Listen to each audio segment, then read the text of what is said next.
Hey everyone, you're on the Vela channel. Today I'll show you how to add admins to your Facebook page or group.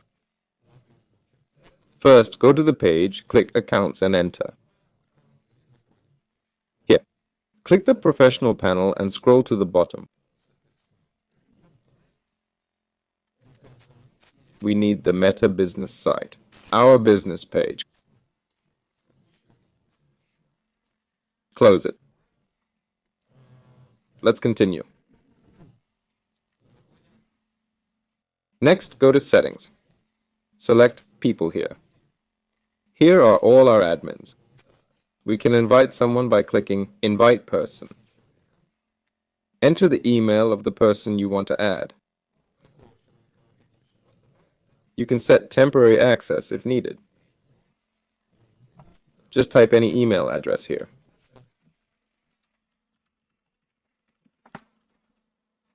Oops, my mistake.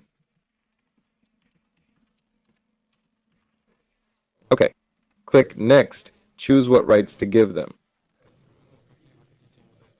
like full control, for example. Select which page they'll manage. Choose it. Then click Confirm. Pick what they can control specifically.